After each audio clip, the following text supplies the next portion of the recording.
Vous en avez marre de retrouver votre réfrigérateur tout le temps vide? Le Remplissator 3000 est fait pour vous! Chaque jour que je me réveille, j'ai de l'eau fraîche dans mon frigo. Remplissator est la meilleure chose qui est arrivée dans ma vie. Je rêve Remplissator, je mange Remplissator, je dors Remplissator, je Remplissator. Remplissator 3000 est fait pour vous! Je recommande Remplissator à toute ma famille. Le meilleur choix, juste pour vous. Remplissator 3000 en non-vente sur retrogeek.com. J'espère que vous allez bien, bienvenue chez Retro Geek. Aujourd'hui, on va fabriquer un système pour recharger la réserve d'eau sur mon frigo.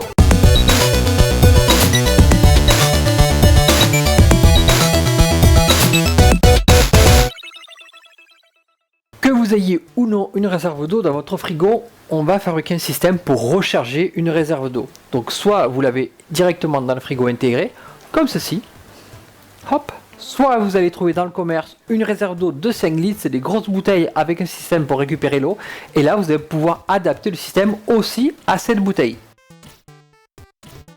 En matériel, il nous faut un ESP8266, un PCB, un régulateur de tension L7805CV, un TIP 120, deux condensateurs 100 microfarad, minimum 16 volts, une résistance 220 ohms pour le bouton, une résistance 2,2 kΩ pour le TIP 120, une résistance 330 ohms pour la LED, une diode 1N4001 ou supérieure, une électrovanne 12 volts DCF HSY4, un ou deux capteurs de niveau. Moi j'en ai utilisé qu'un seul.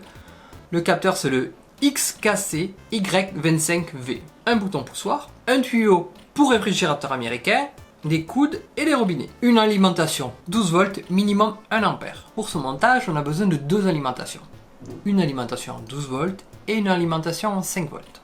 On utilise une alimentation à 12 volts que l'on va transformer en 5 volts. Pour cela j'utilise le L7805CV qui est ici. On rentre le 12 volts par la broche numéro 1, le GND par la broche numéro 2 et la broche numéro 3 va sortir le 5 volts. Donc en entrée et en sortie, on a les condensateurs qui servent à réguler la tension, le 12 volts et le 5 volts. Pour les capteurs, on a le choix entre un ou deux capteurs. Pour être plus facile, je recommande d'utiliser un seul capteur, mais le code est fait pour les deux.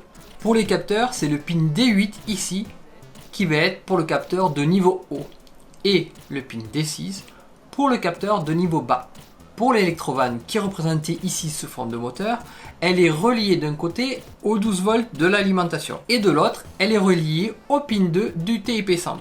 Notre TIP 120 est piloté par le port D1 de l'ESP ici, avec une petite résistance de 2,2 kΩ à la broche numéro 1. Le pin 3 du TIP 120 est lui relié à la masse. Et il y a une diode 1N4001 qui relie la patte numéro 2 et la patte numéro 3 du TIP 120. J'ai connecté aussi une LED qui est ici connectée au GND, et de l'autre côté avec une résistance de 330 ohms qui est elle-même reliée au port D3 de l'ESP. Cette LED s'allume lorsqu'il y a une alarme. Ça sert à ce que l'utilisateur soit informé qu'il y a un problème. Et on a un bouton ici qui est relié au 5 volts d'un côté. De l'autre côté, on a relié une résistance de 220 ohms qui est relié au pin D5 et ce pin D5 est relié au GND.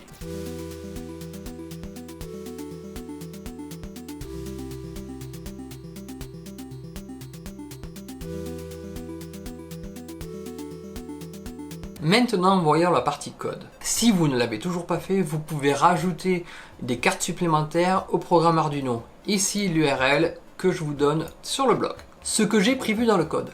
1. Me connecter au Wi-Fi. 2. Récupérer l'heure. 3. Programmer une heure pendant laquelle on va remplir le réservoir. 4. Pouvoir forcer le remplissage et pouvoir annuler une alarme qui serait peut-être déclenchée à l'étape numéro 3.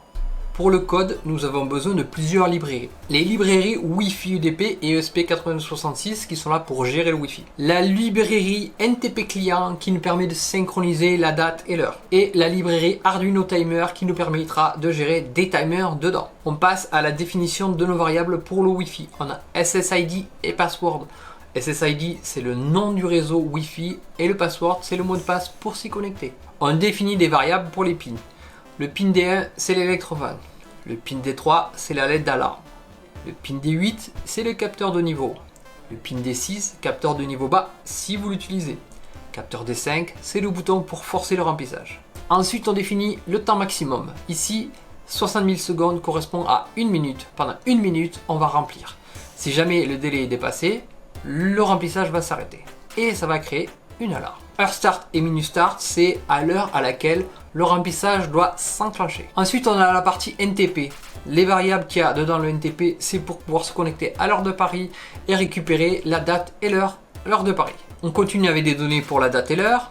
On crée un premier timer. Ensuite, on a plusieurs variables booléennes que l'on va utiliser dans le programme pour savoir si qu'est-ce qui est lancé, qu'est-ce qui n'est pas lancé. Pareil pour le bouton, si le bouton est appuyé ou non. Ensuite, première fonction. La première fonction, c'est mise à jour TimeWeb. C'est la fonction qui permet de faire avec le NTP et récupérer la date et l'heure. On a ensuite la fonction reset ESP8266 qui sert à faire un reset de l'ESP tous les jours pour éviter que au bout d'un moment l'ESP crash. Je ne sais pas pourquoi, j'ai pas encore trouvé pourquoi, mais au bout de plusieurs jours, le fonctionnement s'arrête. Donc pour éviter ça, on refait un restart tous les jours. C'est pas grave, ça marche. Dans la partie setup, on a un serial begin pour pouvoir faire notre debug. On a un digital write de la vanne à l'eau, ça veut dire mise à l'état bas de la vanne, de l'électrovanne pour éviter qu'elle s'enclenche, mais normalement il n'y a pas de souci. Ensuite, le Wi-Fi begin qui sert à nous connecter au Wi-Fi avec une boucle. Tant que le statut n'est pas connecté, on va reboucler au début tant qu'on n'est pas connecté au Wi-Fi. Ensuite, on va définir les pins. Est-ce que ce sont des pins en sortie ou en entrée? Donc en sortie, on a l'alarme parce que c'est une LED, on va envoyer une tension, et la vanne parce qu'il faut activer la vanne. Et en entrée, on a le capteur de niveau parce qu'il renvoie une tension, le capteur de niveau bas parce qu'il renvoie une tension, et le remplissage parce que c'est un bouton et ça renvoie une tension. Ensuite, on met à l'état bas la LED. Ce qui se passe quand je branche la carte, la LED s'allume, mais elle ne devrait pas s'allumer. Et ça me permet de savoir si j'ai réussi à me connecter au Wi-Fi. Quand la LED s'éteint, c'est que le Wi-Fi est connecté. Ensuite, on active le timer avec Time Client Begin. On appelle mise à jour web pour se connecter et récupérer la date et l'heure. Et on va lancer un timer tous les jours pour faire un reset de l'ESP 8266. Ensuite, nous avons ici une fonction qui s'appelle Timer Stop Van qui lui s'occupe d'arrêter la vanne une fois que le temps est dépassé de remplissage et va allumer la LED pour l'alarme. On a ici encore quelque chose de nécessaire pour le timer et on attaque la boucle. Pour que le timer fonctionne, on a un timer tick. On récupère à chaque fois les heures et les minutes dans la boucle ainsi que l'état des capteurs de niveau. On a maintenant ici la condition principale qui va permettre le remplissage. On vérifie que l'alarme est à l'état faux, ça veut dire qu'elle ne soit pas enclenchée.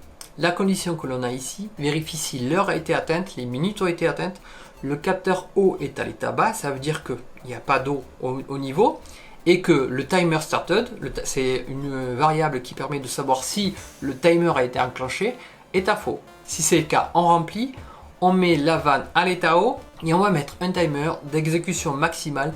Si le remplissage dépasse ce temps-là, on va avoir une alarme et on va tout arrêter. Et on termine avec la variable timer start que l'on met à true pour dire qu'on a lancé le remplissage. On passe dans le else if.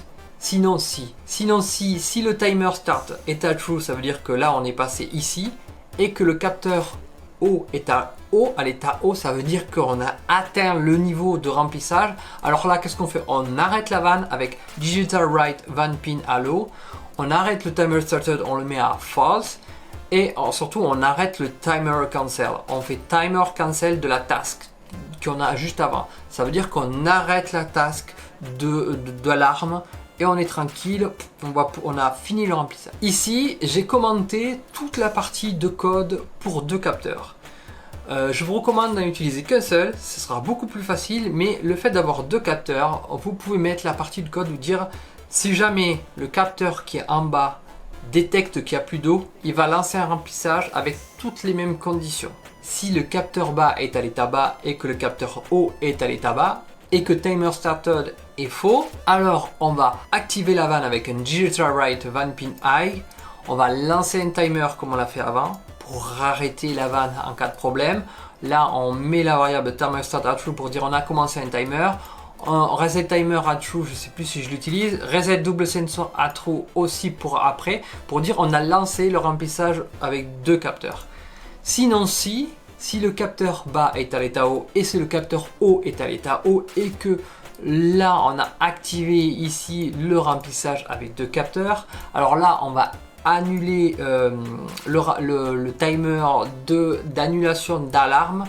On va aussi remettre les variables à false ici pour les remettre à 0 pour être tranquille. Et surtout, on arrête la vanne. On met digital write de van pin à low. Mais ça, c'est si vous voulez vraiment utiliser cette fonction avec 2 capteurs. Et ensuite, on voit la dernière partie. La dernière partie, c'est la partie bouton de remplissage forcé et annulation d'alarme. Ici, on a la partie bouton de forçage et annulation d'alarme. Si le bouton est appuyé, ça veut dire que c'est à l'état haut. Alors, on vérifie ensuite si le capteur haut est à l'état bas, ça veut dire qu'on peut remplir encore. Donc là, on va ouvrir la vanne, digital write van pin à high, sinon on vanne à low. Ensuite, bouton appuyé est à true pour dire oui, on a appuyé sur le bouton. Le timer alarme, on le met à false, ça veut dire qu'on annule le système d'alarme là dans ce cas-là et on éteint la LED si c'est le cas. Sinon, si le bouton a été appuyé, bouton appuyé à true, qu'est-ce qu'on fait? On arrête la vanne, on le met à low, on met à false, bouton appuyé, timer started, reset timer à false et on annule le timer qui aurait pu être créé avant, on ne sait jamais, comme ça on est tranquille. Sur mon frigo, je vais pouvoir mettre le système ici à cet endroit-là. Je veux pouvoir enlever le bac pour le nettoyer quand j'ai besoin. Et le plus facile, au lieu de passer par l'intérieur ou par le haut, eh ben, je vais passer par la porte. Tous les réfrigérateurs sont différents. Ce réfrigérateur a les parois qui chauffent, donc il y a des systèmes sur les parois. Donc suivant où vous avez accès, vous allez peut-être soit pouvoir passer par le haut du frigo, soit, comme moi, par la porte. Le tuyau qu'on va utiliser est un tuyau pour frigo américain, c'est fait pour. Je vais percer en 6, vu que le diamètre est du 6, et je vais percer à l'intérieur du frigo, en faisant attention. Il faut qu'il y ait de la marge. En fait, il faut que je puisse hop, lever et enlever mon système de remplissage. Donc il faut que je le fasse assez haut, hein, on va dire, pour pas s'embêter. Je vais le faire par là. Là, il y a de la mousse. Je sais pas si on le voit. Ça pue. Et le but là, c'est d'arriver au métal de l'autre côté.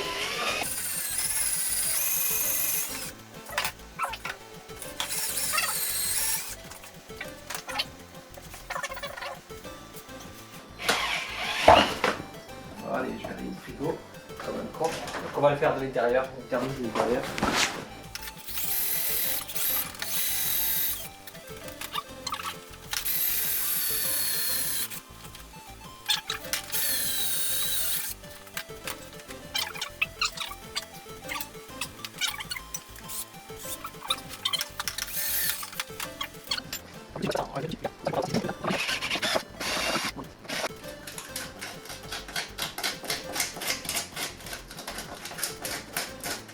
Je vais maintenant mettre le tuyau dans le trou.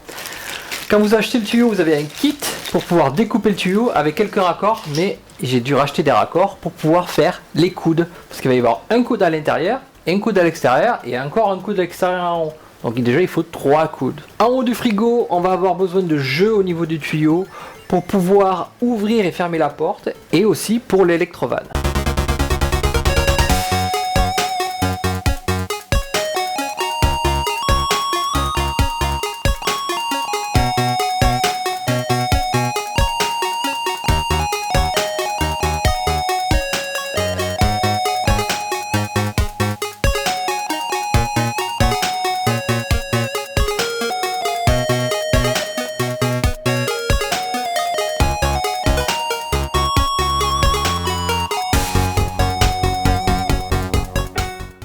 J'espère que cette vidéo vous a plu. Vous allez avoir de l'eau fraîche tout le temps et ça, qu'est-ce que c'est plaisant. Je t'invite à retrouver tout le contenu sur retrogeek.com.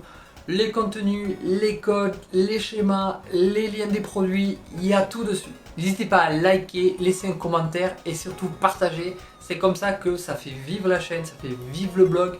Si tu réalises un des projets aussi, partage-le, c'est trop bien en fait. J'adore voir vos créations, vos modifications. Par exemple la fontaine de jardin, il y a des gens qui ont refait la fontaine de jardin. C'est trop bien, j'ai envie de voir ce que vous faites de tout ça. Et vous pouvez le modifier, transformer ce que vous voulez, c'est génial. Et de temps en temps je pop sur Twitch, donc n'hésite pas à me suivre. Ça fera toujours une surprise de voir les abonnés aussi sur Twitch. Et moi je te dis à bientôt pour une nouvelle vidéo. Ciao!